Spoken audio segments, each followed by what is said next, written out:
In today's video, I want to share with you some insights from two books that I found to be very helpful on my journey. And I believe that they will be helpful for you if you're looking to further encourage your creative ability, whatever it may be. Music, arts, communication, innovation, encouraging it. I believe we all have this ability within us to discover what these aspects are and allow ourselves to express into innovation, entrepreneurial endeavors, career, and even to just express artistically in our creations. The two books are The Brain That Changes Itself by Dr. Norman Deutsch, and number two, The One Thing by Gary Keller. Now, I got introduced to the concept of neuroplasticity, which is the central focus of the book, The Brain That Changes Itself, back in, I think, 2013. I was teaching a speed reading workshop in Toronto, and a student approached me at the end, and she invited me over to an event that her company was hosting. And it was an event that was going to release a service. The company's called Next Limited, that I believe was heavily integrated or even in partnership or something like that with Dr. Norman Deutsch or his work in relation to neuroplasticity. And I was fascinated by the book. I read it, and it brought forth a lot of realization of the power that we have within us. And if you've read this book, and if you haven't, I recommend reading it, you would recognize that it explores and discusses methods based on the research in neuroplasticity. It even shares very interesting stories of people who use their inherent ability under guidance with these professionals to cure ailments which were considered previously incurable. Now, this is something that I want to bring more awareness on because I believe it holds the key to many things. And however, we're going to relate this more over to entrepreneurship and artistic expression and so forth in this video. But I recommend reading it. Now, to stimulate this conversation, I brought this up before. I enjoy reading aspects from the Corpus Hermeticum because I believe the ancient knew many things that we're starting to understand even more so. They just said it maybe in a creative or a poetic way. So it was stated that we were bestowed two gifts, speech and mind, and that they were equal to immortality. And so to quote, it says, "If one useth these for what he ought, he'll differ not a whit from the immortals. Nay, rather, on departing from the body, he will be guided by the twain unto the choir of gods and blessed ones." And so I'm fascinated by this because I love speech. I love words. I love communication. This is something that I've, for many years, continuously aimed to improve in. One area of my life, communication. And I found this was one of the key contributing factors for my success as an entrepreneur. I also believe that you have within yourself your own version of this. Now, it may be communication in words, or it could be communication in a musical instrument. This is a form of expression, creative use of mind. So speech can be looked at as imagination. And allowing imagination to express through us in our musical instrument or artistic expression or communication and so forth. Now, I have with me this ad here. You can see it on my screen. It's an old ad for Gillette razors. And it features someone, maybe you know who he is, Beau Brummel. If you study different contributors to the world of fashion, then you probably came across Beau Brummel. So I want to read this ad because I find this ad to be very fascinating. Because I'm fascinated by copywriting, which is an artistic expression of the two gifts, speech and mind. And so I see the art behind this message here, but at the same time, I also see the symbolism going meta to this and how it relates to truly allowing yourself to be and express how you really are. Beau Brummel, to some individuals, might have been considered a perfectionist, but I personally don't see that. I see him as somebody that had an eye for detail in the area that he was an expert in, something that through the repetition of practicing his craft, he developed that eye for detail, the ability to see nuances where others might not see it. So I want to read this ad, and I want to tie it into our conversation today. So it says, that greatest dandy of all times, Beau Brummel, set great value on the smoothness of his face. After shaving, his custom was to go over his face with a pair of nippers. Hairs that survived the razor were pulled out by the roots. Brummel was famous for his grooming at the time when good grooming was the exception and defects were covered with patches and paint. Today, in any gathering of businessmen, you will see the freshness of face and ruddiness of skin that is due to the tonic effect of a daily Gillette shave. Just lather briskly, rub in well, use the Gillette with an angle stroke, dip the face in cool water, and pat dry with a soft towel. So, I like this ad because first of all, it's great copy. And if you're a copywriter, a direct response marketer, I trust, and you look at the headline there, it's a great headline. Beau Brummel, a single hair annoyed him.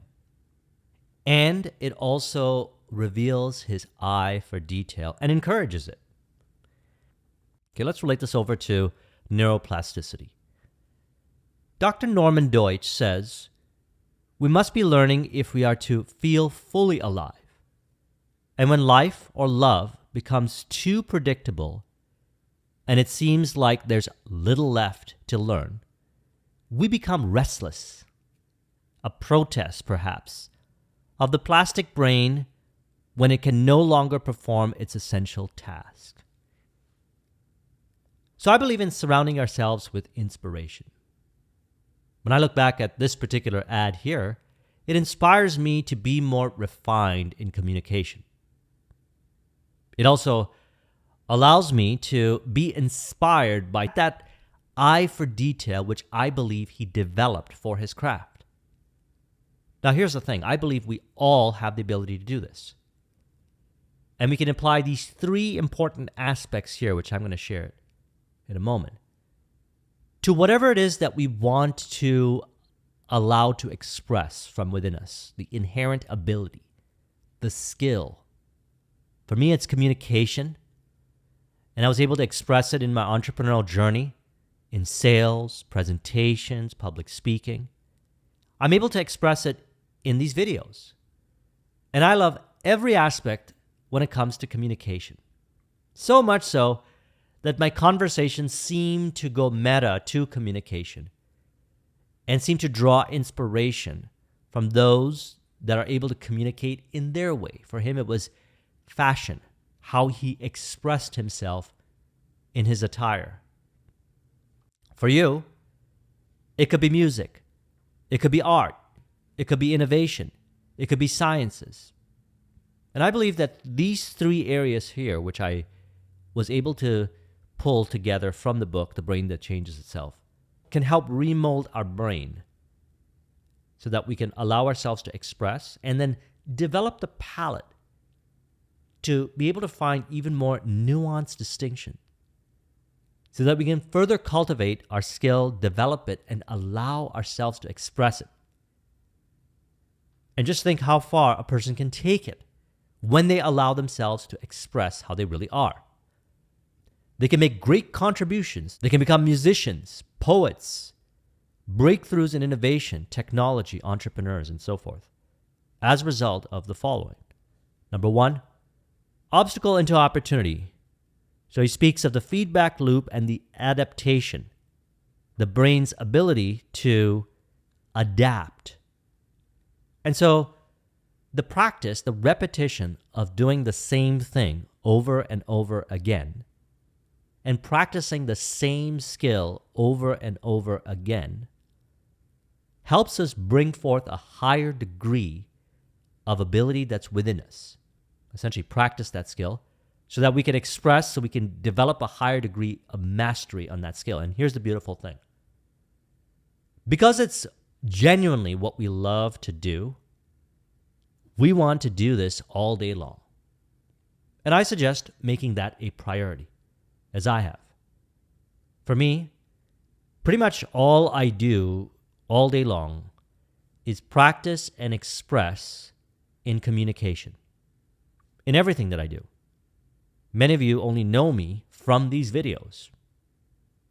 And these videos are a form of expression of practicing communication and also sharing this information so that you can benefit from it. Outside of this, I'm usually doing things that are related to communication. And everything else I've outsourced, delegated, automated, because this is exactly what I really want to do. Now, perhaps this inspires you as well. It's genuinely what I want to do. And genuinely, by placing myself in as many situations, scenarios, and forms of practicing this, I receive more feedback. And then I allow myself to the repetition to assimilate that feedback. And what is perceived as obstacles or challenges or frustrations. Eventually, in my own mind, I see the connections of how to turn it into opportunities. Which brings us into our next point here, which we can relate it over to what we were discussing all throughout our Neville Goddard conversations, the unseen as present fact. So we keep practicing even if results are not seen, because there are changes occurring in the brain. And although we can't see it unless we can go into the brain and see it, we must remember that the changes are occurring. So one of the aspects of how they were able to work with these individuals is they knew that the changes were occurring inside the person. And through the repetition of practicing it, eventually you would see the changes in the behaviors. So many of us might be looking for the evidence in the changes in this outer world. We show up every day and we practice. We dedicate time every day, or whatever amount of time you dedicate, to really focus on our craft. And perhaps there are periods of times where we don't see any changes. But there are changes occurring within. There are changes happening in the brain. And let's relate this over to number 3 now. Making the unknown known, or making the unseen seen.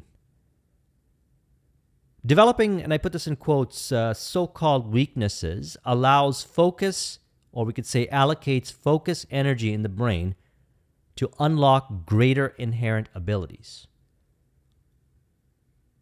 So when we look at our skill, whatever it is, we look for areas that we would say those are our weak areas.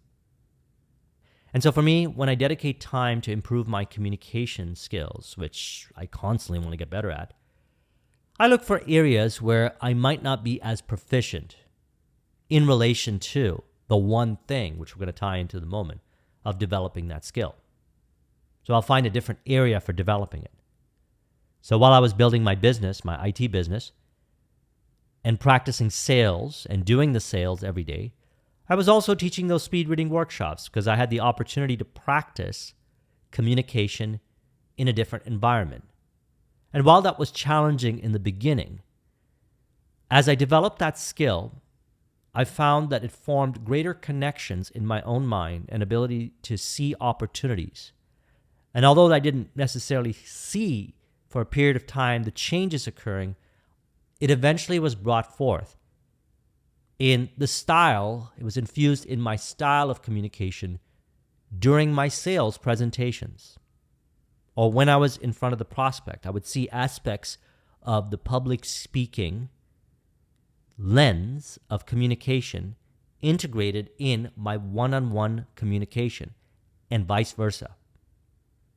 So I started doing things like when I'm in the elevator, or if I'm in Starbucks, or I'm at the airport, to strike up a conversation and just have conversations with people wherever I am. I noticed that that would then improve my public speaking skills at events. I also noticed it would translate over to a greater ability to sell in business. The repetition of the same information and the repetition of the same information from different perspectives. I share this all throughout my videos, and we can look at this as the repetition of the same behaviors and the repetition of the same behaviors from different perspectives. That's what remolds our brain so that we can be more congruent and we see the results. You'll find that you'll make accelerated progress in your abilities. And now let's relate this over to The One Thing by Gary Keller. So he says, why do we set goals and create plans? In spite of all the good answers I get, the truth is we have goals and plans for only one reason: to be appropriate in the moments of our lives that matter. I like to say this a lot. How we do one thing is how we do everything. There's always an opportunity to see reality from the perspective of our art. I met a DJ one time in Playa del Carmen, Mexico, a well-known DJ. He communicates and he sees reality like electronic music. The way he talks and how he expresses himself seems like he's beat matching. It's very interesting to observe. And he actually ran an Airbnb with his wife in Playa del Carmen, which I was staying in. And the place looked like a nightclub. Here's a person that is so authentic and living, and I'll put a link in the description to his music. Rick Pierre O'Neill. Here's a person that is living the one thing so deeply that it is expressed in all areas of his life. And even in his relationship, him and his wife love electronic music. I also happen to have a love for deep house and electronic music. So we connected on that regard. And he just loved hanging out and talking about music. And, he was just saturating his mind. His neuroplasticity is so wired for his craft that pretty much that's all he wants to do. And he's having a great time and he's living a great life. And so he says, while we may pull from the past and forecast the future, our only reality is the present moment. Right now is all we have to work with. Our past is but a former now, our future a potential one. So, 4 important aspects when applying the one thing to the thing that you truly love to do, and if you choose to, make your whole life about it, because you'll see relatability in all areas of your life, such as the examples that I just shared. Number 1, what is the one thing that has the highest leverage, and keep practicing it. Now, when I say leverage, what's the thing that you really want to do, that you really love to do?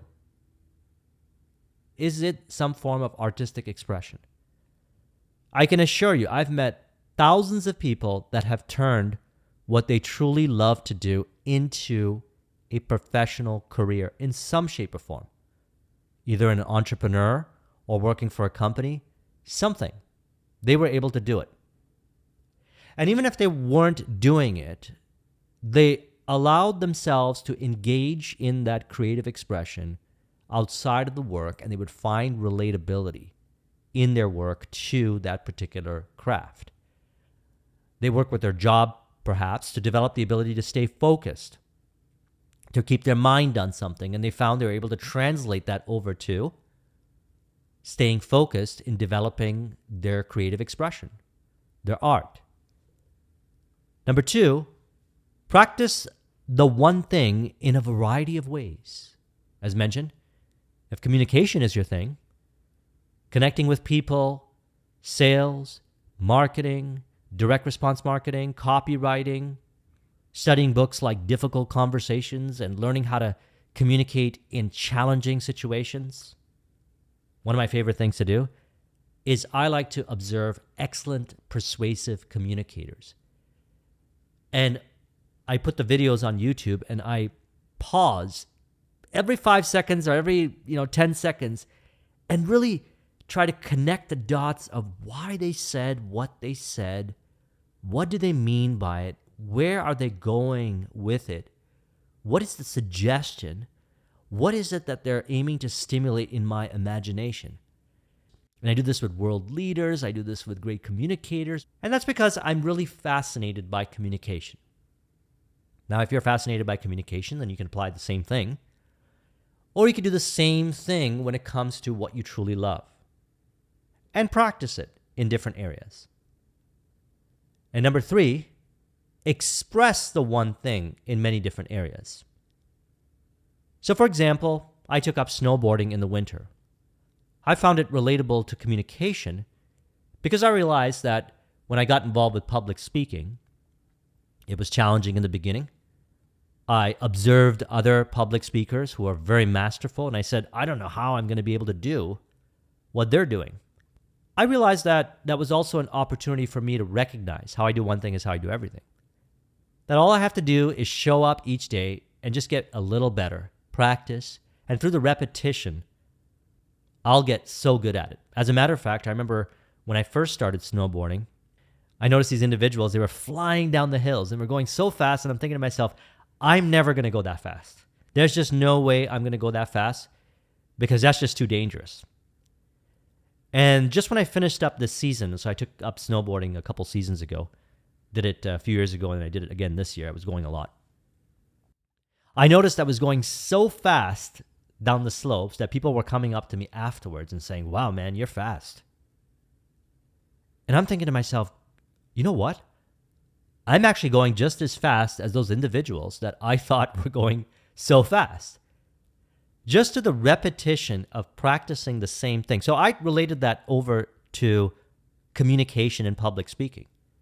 And I said, if I ever see someone that is a masterful communicator, I know that one day I can be my version of that if I want to. And the same is to be said about whatever it is that I truly want to be. So the distinction to me is what I truly want to be, because I don't want to force myself to cultivate a skill or to express myself artistically in a way that I don't want to do it, because I genuinely wouldn't want to be there. I would try to avoid it.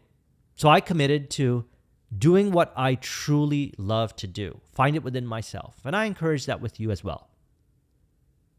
And to allow this video to encourage, and even read the book, The Brain That Changes Itself, because you'll see that the whole brain structure changes and allows you to tap into abilities you might not have thought you had within you. Number 4, see how different aspects to the one thing relate to all areas of your life. Different areas of your life, family, friends, intellectual pursuits, spirituality. I like to see them all as one. I know that if I'm constantly living and doing the thing that I really want to do, I enjoy the challenge of further developing it and expressing it. And by the way, number 3, expression can be looked at as a career-based expression, a creative expression as an entrepreneurial endeavor, or applying the different aspects that you learn from developing the one thing that you really want to do, live, and express in different areas of your life, such as the example that I gave with snowboarding. Now, congruence is always important for me. If we look here, we have the DILTS model: vision, identity, values and beliefs, capabilities, behaviors, and environment.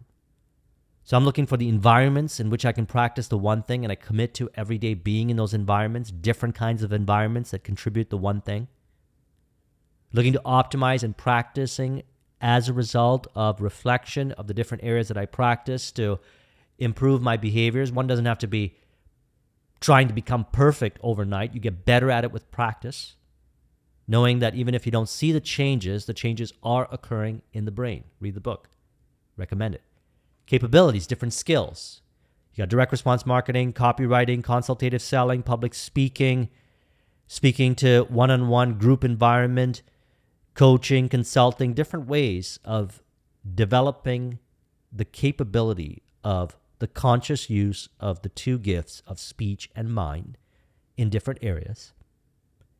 Values and beliefs. I like to evaluate what I value and my beliefs and change them if necessary, because we know that beliefs aren't written in stone, and I want aligned and true beliefs that are in harmony and in contribution to my vision.